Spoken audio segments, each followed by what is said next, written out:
So there's tons of online calculators for these, but you probably will need to do it on the test. The more common question will be like, what's the fourth term of this? So you need to know how to do this on your own. Maybe you saw this in class, Pascal's triangle. Yes, no, maybe. Mm-hmm. Okay. And we may need more than this. Actually, we do for this one. If it's not clear how I'm getting these, you just add up diagonally, and there's always ones on the outside. So we need this. You have sort of like a 2x and then a minus y, and you're gonna vary the powers here to them. So there's kind of a couple things going on. So there's a coefficient you need, okay, and then you need 2x, and then you have this minus y. So this 2x, you start with this 6 power 6, and then the 6, and then the number over here has to still add up to 6, so that's 0. And then the number that goes out in front, this ends up producing 7 terms. So we need the one with 7 terms here, which I don't have quite yet. So 1, 6, 15, 20, 15, 6, and 1. So this has 7 terms in it. So we need the one, you see that here. Does this produce 7 terms? Yes. Yes, it does. Okay. So we're gonna put a 1 there because it corresponds to this row here. And then you do this, and then similarly, you would get the next one. You'd say, okay, well, it's 6 here, 2x to the 5th minus y to the 1.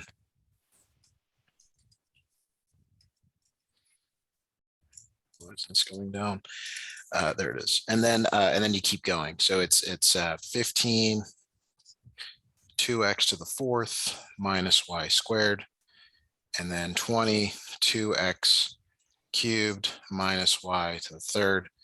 And then I prefer to do these vertically. I find it's a little cleaner. I know it's probably don't have that much room on your paper if you're doing this on a test. That's 6, 2x to the power 1 minus y to the 5th. And then the last one is 1, 2x to the 0 minus y to the 6th. Okay. And then you get all of these, and then you combine them for this here. So 2x to the 6th is 2 to the 6th is 64. So the first term is 64x to the 6th.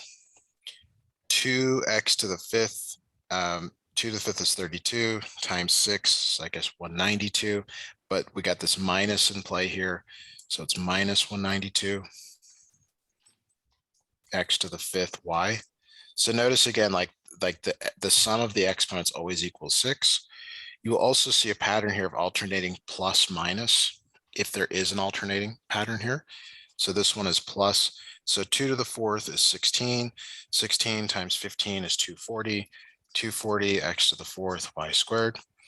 And then we know there's a minus now. So 2 cubed is 8. 8 times 20 is 160. X cubed, y cubed. It is a mistake to think that the coefficients repeat. Sometimes they do. Often they don't.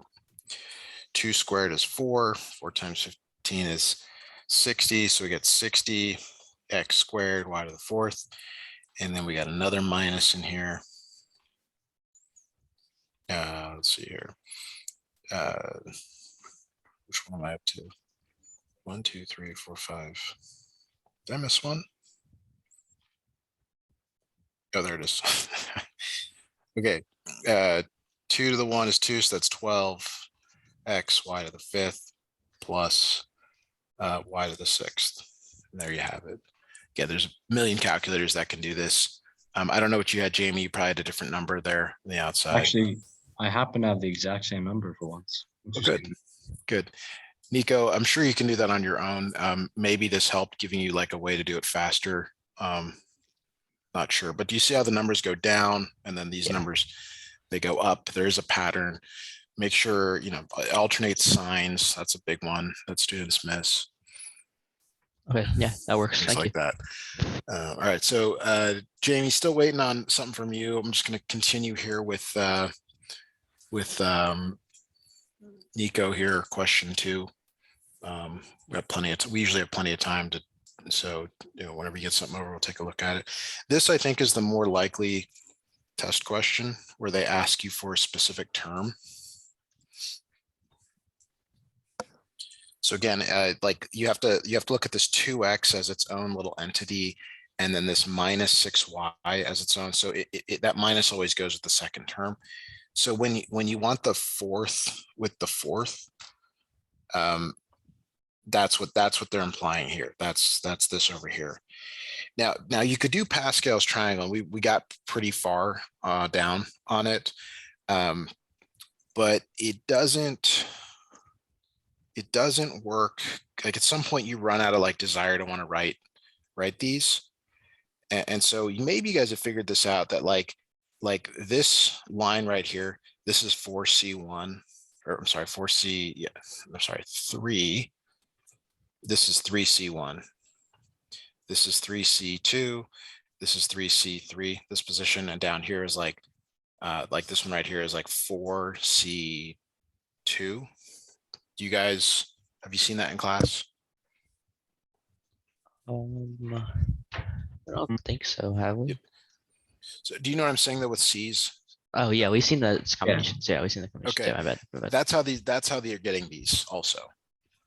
So like that's 6, and that's another kind of shortcut here, but most of the time we don't know what like C's, we don't know these unless it's a specific term. But see how it's the middle one, it's like the third one you want for that. I don't know, maybe that's it. So here we want A and the 4 here. So it's 8C4. It's the sum of these, which is this number. And then it's the one we're looking for. So it's usually lines up well with it's actually this coefficient or exponent that's there. So the NCR formula, that's n factorial, n minus r factorial, r factorial. You also have this in your calculator. Do you need me to show you guys where that is, or do you know where it is? I know where it is. Okay. Like a math, PRB, maybe, I don't know. So that's how you get it. You get that number. And let me look it up here.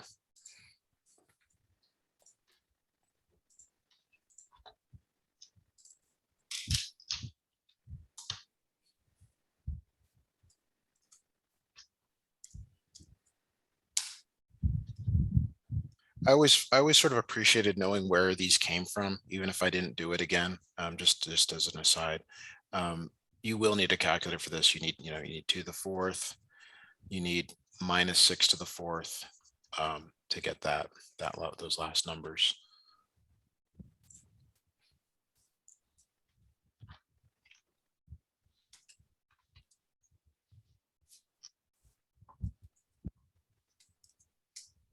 So it's pretty big. 1,451,520. X to the 4th, Y to the 4th. If you put this into a calculator, it'll give you all the terms, which isn't really helpful because you only want that specific one. Sometimes it breaks too.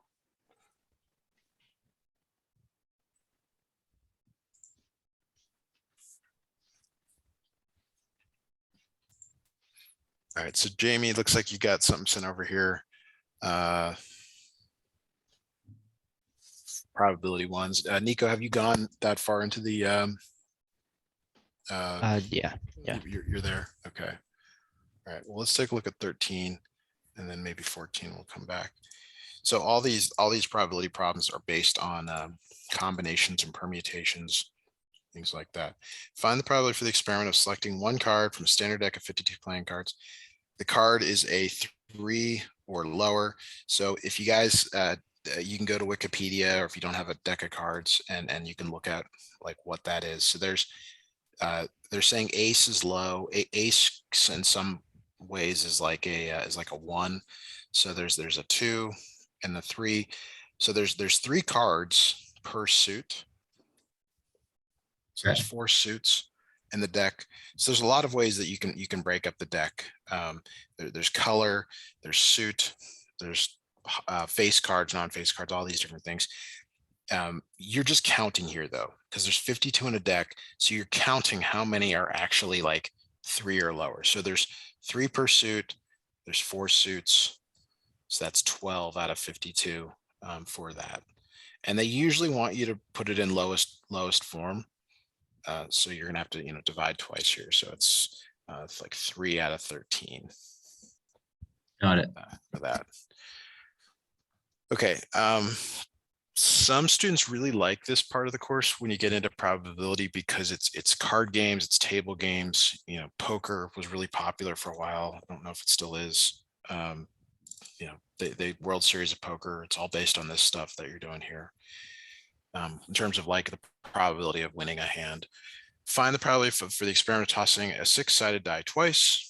Okay, so if you toss a 6-sided die twice, you'll see this if you look online, a sample space. Your possibilities are everything from 1,1 all the way to 6,6. And there's 36 total possibilities. Okay, so craps is a casino game with 2 dice. You can look into that later if you want. The game is played based on certain outcomes of the sum of the 2 dice. Got it. So the sum is even or it's prime. So we just got to count those up. Okay, so it's easier if you have the sample space. So I'm going to snip that in here. I'm going to get a sample space 2 dice image as something that we can use here pretty quickly. So I like this one. I think I like this one. I don't know, they're all the same. And then it just becomes a counting exercise. You're just counting how many are actually even or prime. So 1 + 1 is even, 2 + 1 is prime, 3 + 1 is even, 4 + 1 is 5, that's prime, that's even, that's prime. So a lot so far. Yeah. Okay. Niko, what did you get for this one? Did you get odd or prime? I have even or prime. Okay. So same thing. So do this for me, Jamie. Go ahead and either count on your own here or come up with a number and let me know what you come up with for this. We can check with Niko since he already did it.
Seems like it's almost everything.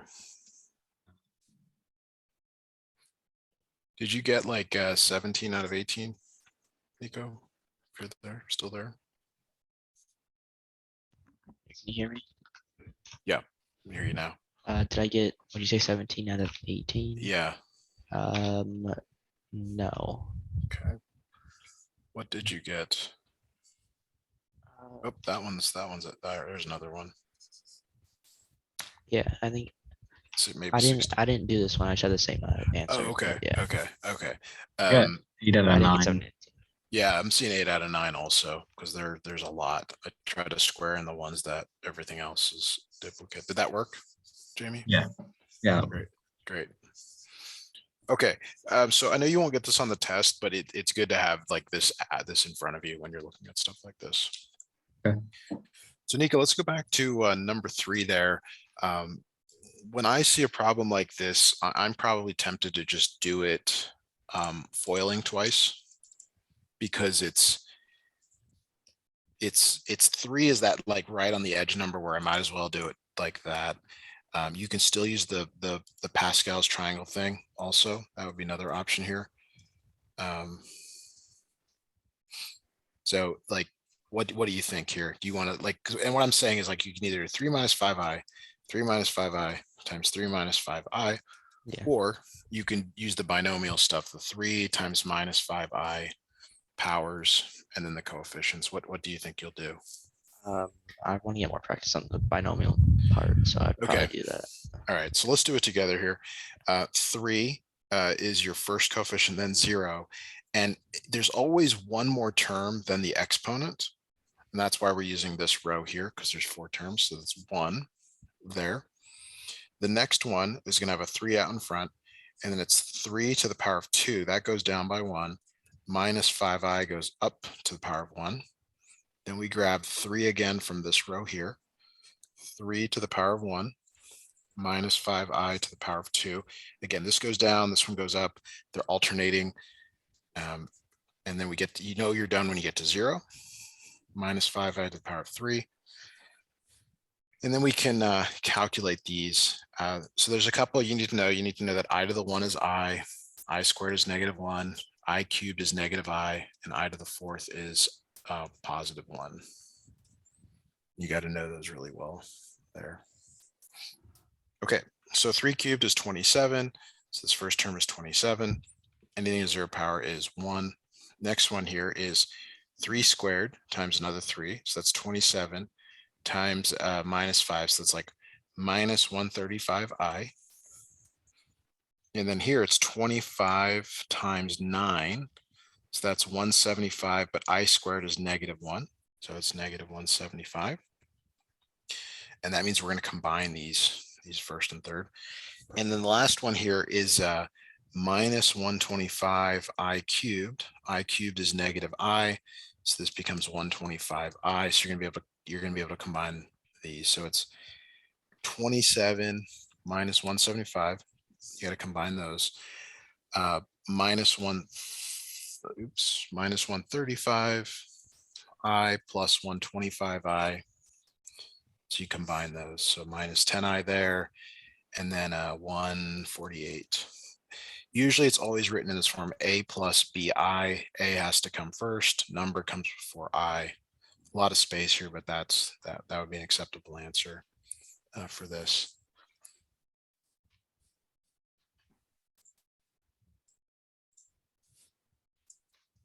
It says it's wrong. Well, that's terrible. Let me check it here. I did some calculations wrong. Okay, so you're right. It is wrong. This number over here is wrong. So 27. This is 27 for sure. This is 9. 9 times 25 is 225. Okay. And that is minus 198. Minus 198. Jamie, do you need help on this one? Can you just read off the numbers to me if you need it? This is number 3. Got really simple numbers, so I should be good. I Okay. literally got 2 minus I. Okay. Yeah. Made it. So here, I'll give you the final answer. You said 2 minus I cubed. Yeah. All right. Again, there's a billion calculators for these. The one I'm using actually is built into a user interface. So, but because I is used in a lot of areas of math and physics and engineering, so you will see this again if you go that route. That worked. Okay, so Niko gave me 16 here to look at. I'll see if I have any. I'll kind of move through this.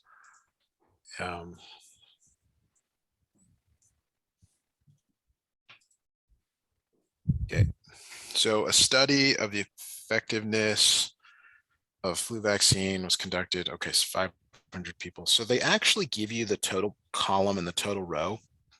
Sometimes you're not given that.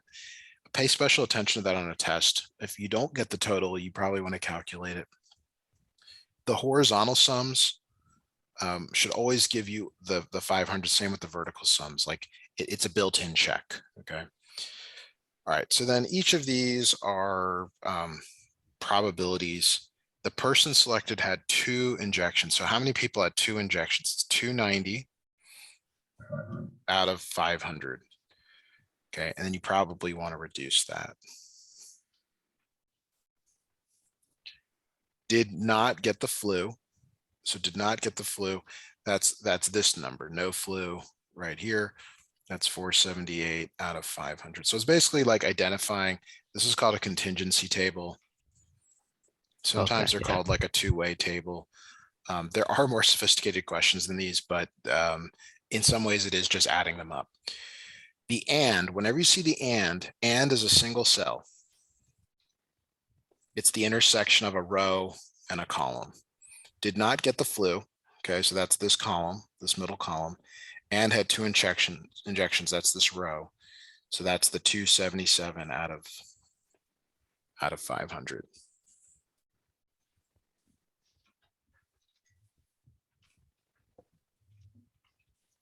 And that's it. And you should, and again, you probably want to reduce all these. That one, these first 2 for sure reduce. I don't think this last one does. It's probably okay. Okay, perfect. Thank you. Probability statistics is way more interesting than these questions, but sometimes this is what people want to see. They want to see these results so that they can make decisions about things that are going on in the world today. All right, Jamie, you got some other stuff for us to look at? I'm trying to find something. I'm just going through all these and reading them, seeing if I'd have trouble. Sure. Niko, anything else you'd like to send over? We've got plenty of time here if we need it. Yeah, I wanna send you this one. All right. Oh, I have one. All right.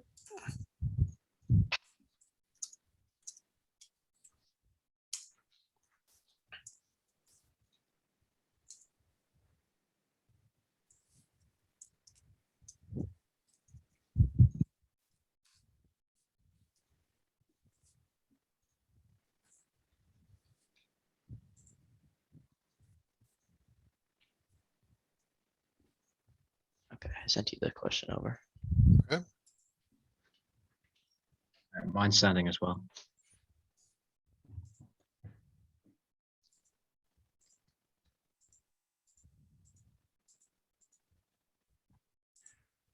All right, so Niko, see question 19 here, something about a deck of cards. All right, that's a good one. Jamie, what question are you sending over? Is it's not one that we've done already? No, Or it it is? should be number 21. Great. All right, let's start with 21 and then go back to 19. Just because I think conceptually 21 is it's like, or visually it's a little bit clearer. And then you'll see that 19 is actually very similar. Definitely need your calculator for this one because we've got to do some combinations for this. Okay, so this is like definitely like this happens in real life, although I hope there's not this many defective units when things are done. So there's a bucket and there's like 7 good and 6 bad. And that gets you your 13. So their 4 units are shipped to a store. So what is the probability that all Oh, 4? shoot. Yeah. Okay, maybe there's some clarity there. 4 units are all good. So out of 13, you have to choose, I'm sorry, 13 choose 4 is like, what's how many possible outcomes there are? But Yeah. you're only choosing good ones. So it's 7 choose 4. You have to get all your good, you have to choose 4 from the good pile. So that's part A. And if it's not clear again, like it's the good over the, like, what can you possibly do? So are you comfortable entering this into your calculator, Jamie? I'm entering it right now. Okay. Niko, did you already work through this problem or No, I'm just following along. Follow doing along. The Okay. numbers I have, yeah. Great.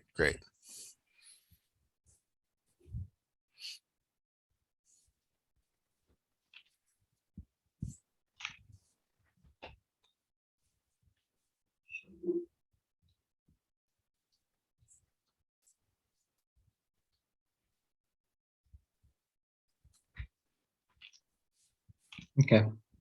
Did that work for part A? Yes. Okay. Part B, exactly 2 units are good. So if 2 are good and they're getting 4 total, that means that 2 are bad. Because 2 are good and 2 are bad. It doesn't say at least 2. That's the next part.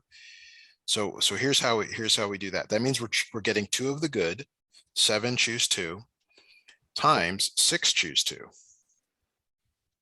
Because you got to get 2. So there's kind of this interesting like thing that happens here. This 7 and the 6 add up to 13. This 2 and this 2 add up to 4.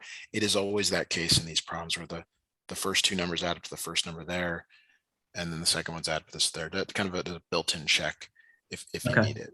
Okay. So give that a try. Niko, you've got similar numbers. Maybe yours says, I don't know what yours says, but you're probably just changing the red ones there for that.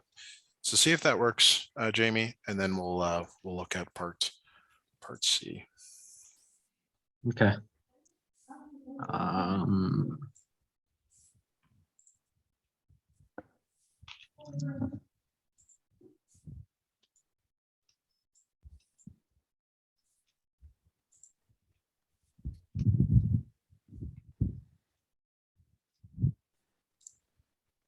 Yeah, it worked. Okay, so now part C, at least 2 units are good. Okay, there's actually 2 ways to do this. So if at least 2 are good, that means it could be 2 good, 2 bad. It could be 3 good and 1 bad, or it could be 4 good. So that's option 1. Yep. The other way to look at this problem is that it's 1 minus 0 good And one and good. 1 good. Yeah. Now it's kind of a toss up here because you actually already have the 4 good from part A. So it's the same amount of work. Yeah. But there are problems where you would do this. Since the more traditional way to do is the one on the right. And we already have this from part B. So I guess we just need, this is your part A answer, your part B answer, and then 3 good is 7 choose 3 times 6 choose 1, because there's 1 bad. And then again, 7 and 16 have to add up to 13, 3 and 1 add up to 4. Mhm. So you add these values in from the previous answers there. Got it. Okay. Niko, are you able to follow this and do it with your numbers? I keep getting it wrong. It's like tiny decimals, and when I plug them in, it just does not work. Oh, Niko, do it as a fraction. Oh, okay. Okay. Just change it to fraction. Yeah, and it's No. a math enter. If you Okay. remember, need a reminder on that one. Thank you.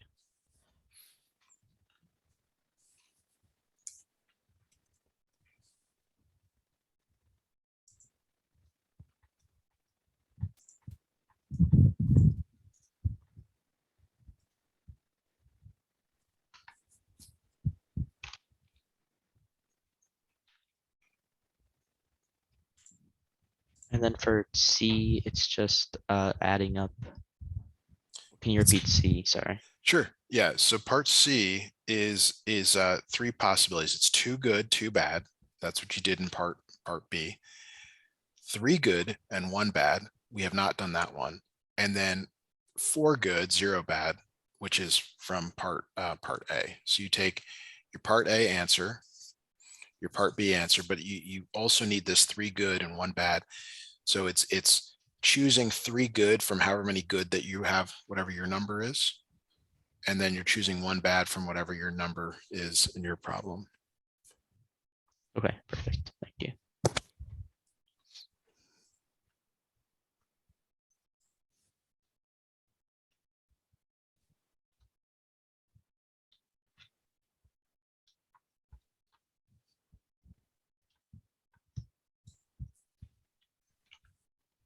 All right, so we're going back to 19.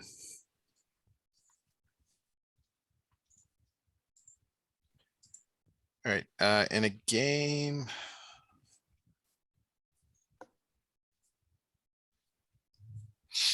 So kind of again, if the picture helps, make up your kind of your bucket, your thing you're drawing from.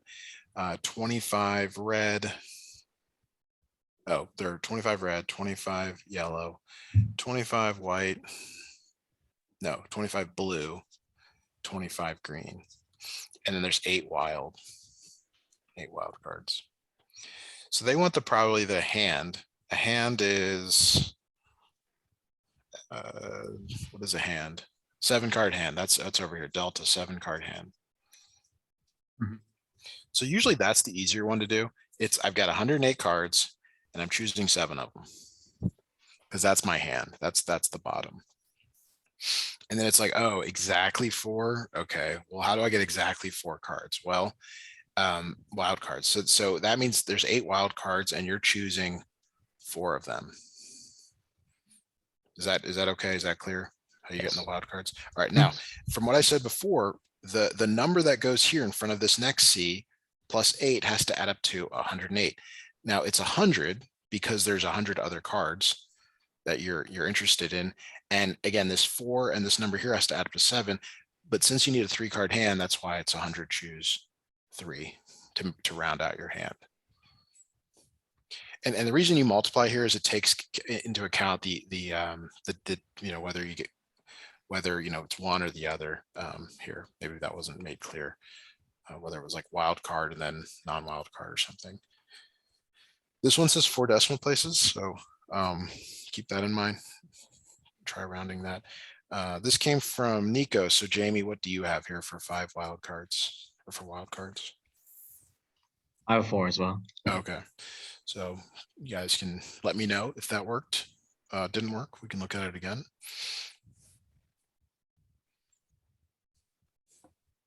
Oh, wait, I forgot to do this.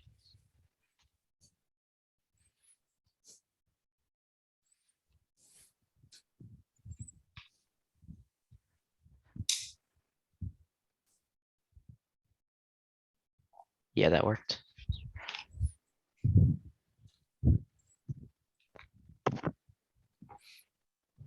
Jamie, are you Yep. good I'm on just that? putting it in right now.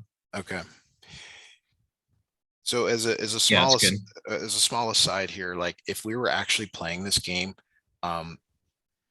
this would only work if there was one player in the game, because if we're all sitting around a table, triangular table, as soon as you get a card, all these numbers change because I don't know what you got, but there's definitely less cards in the deck as a result of that. So just keep in mind, this is very simplistic.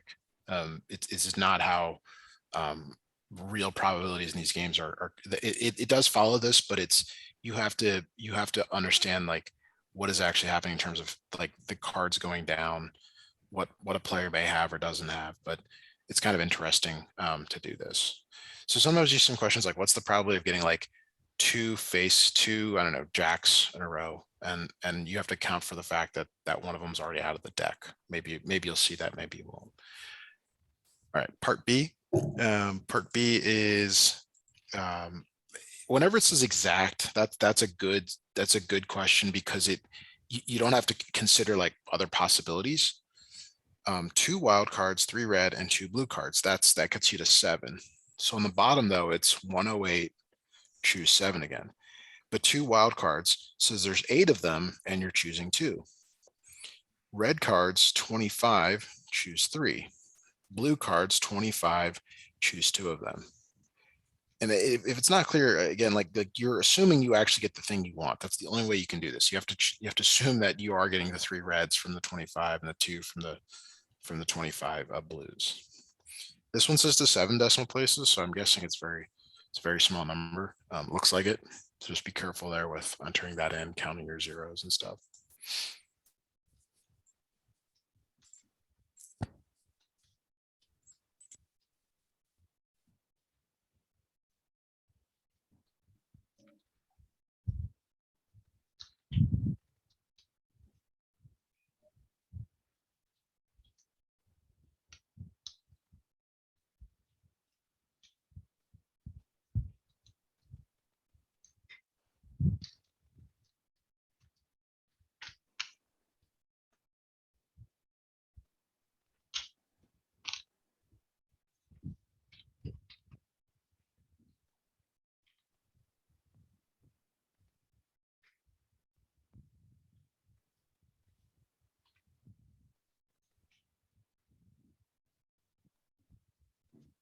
Yeah, that worked for me. And yep, worked for me as well. Great.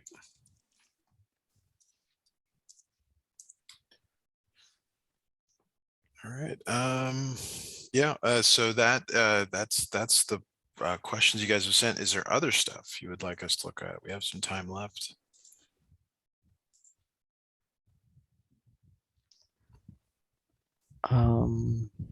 I Maybe don't, one more. I think I might have one more. That's fine. Okay. Yeah, let me take a screenshot of this.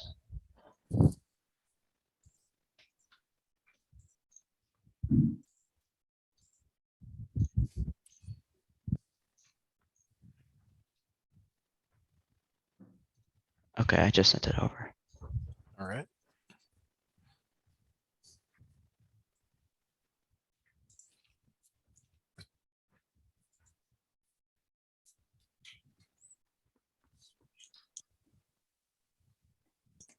All right. I see that it came through here. All right. This one. Really tiny here. Okay.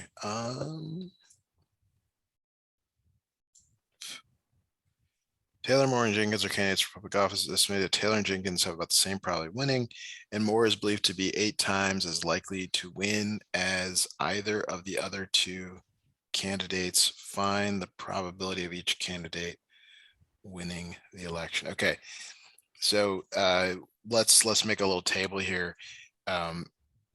X is the outcome. P of X is the probability of that outcome. So one possibility is Taylor. And since we don't have a number for that, I usually use a X for that. Maybe I'll go with a different. I'll just go with A for the moment. And Jenkins also has a probability of A. Okay, but Moore is 8 times as likely, so that's 8A. And one of the like fundamental principles of probability is that in the sample space, like in all the possible events that could occur, the sum of the probabilities has to equal 1. So we know that A plus 8A has to equal 1. 10A equals 1, A equals 1/10. And when you assign those numbers, or maybe as decimals are a little easier to do, let me just grab this. I think those numbers will make a lot of sense here when we do this. So it's, this is 0.1, 0.1, and 0.8. So Okay, and then the order here, the order's what's weird. Taylor is 0.1, Moore is 0.8, and then Jenkins is 0.1. Let me know if that is not correct, because there's maybe another way to read this 8 times as likely as either of the others. But that makes sense. It's a Yep. lot simpler than I thought it'd be, but yeah. yeah. sure. Jamie, did you get similar numbers to this, or something you could work out on your Got, own? I got different numbers, but I did work it out. Okay, great.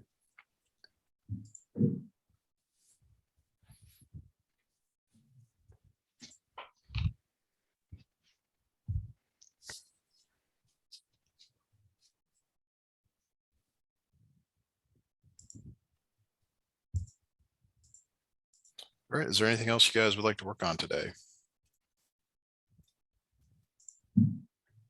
Don't think I have anything. Yeah, I think I'm good. Do you want us to spend any time left here, or do you guys have other stuff you want to do? I'm good with whatever. Yeah, same. Is there like a same. question of the week? There is. It's not that good this week for you guys.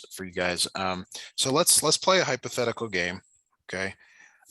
Let's play a hypothetical game where you want to guess a number from 1 to 10. Okay. And could you guys figure out this is like the high-low game. You guys have probably played this before when you're a lot younger, but we want to do this to make some money. Okay. So we want to charge for a certain number of guesses. Okay. So what I'm trying to, so let's just say you don't know the number here that I have. So what is the most reasonable guess that you might make? as to what the number is. Like you're supposed to guess the number from 1 to 10, but you get a certain number of guesses. So, and I'm going to tell you whether you're too high or too low. So what is a reasonable number to guess when I give you a range of numbers? Jamie, you guess. Go ahead. maybe five, because it's right in the middle. 5. Okay. So that's guess number 1. Okay. So now I'm going to tell you it's too high. So now what are you going to guess? 3. Yeah. So you're going to guess 3. Okay. And I'm going to tell you that you're too low. So it's 4. So it's 4. So you knew the answer. You know the answer is 4 after this, right? So if I give you 2 guesses, do you always get the answer? Like no matter what number I pick. Okay, so let's try another situation here to think about. So again, the 1 to 10. What's your first guess?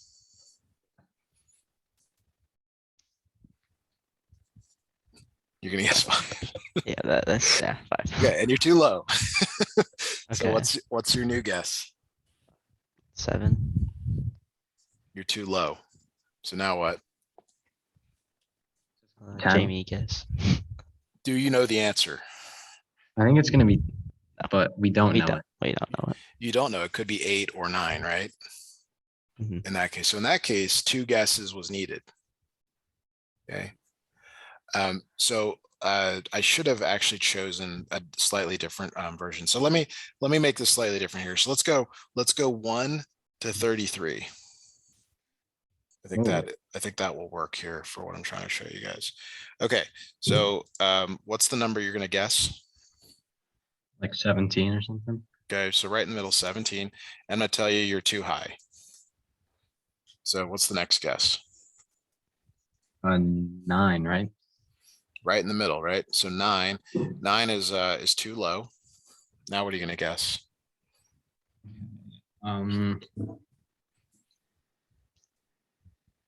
It's like 13. It's between 9 and 17, right? So 13, I'm going to tell you that that's too high. Okay. Okay. 11.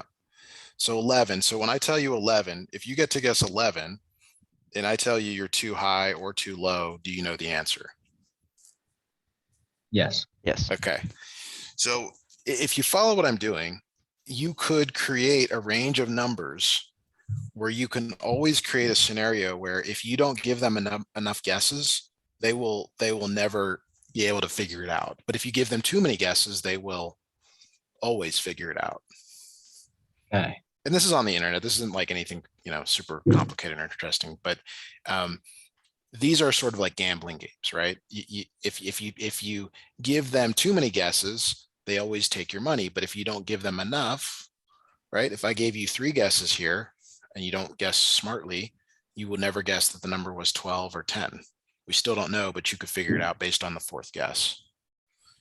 Yeah. So this is just something as like to think about if you're interested in this stuff. I mean, there's tons of YouTube videos and people, giving you probabilities on playing card games and dice games and all this stuff. I find it really interesting, as long as you can stay away from the gambling aspect of it. But that is how some of these games are created, based on just something simple like this, figuring out how many guesses you have to give people for them to win at most 50% of the time. Got it. Okay.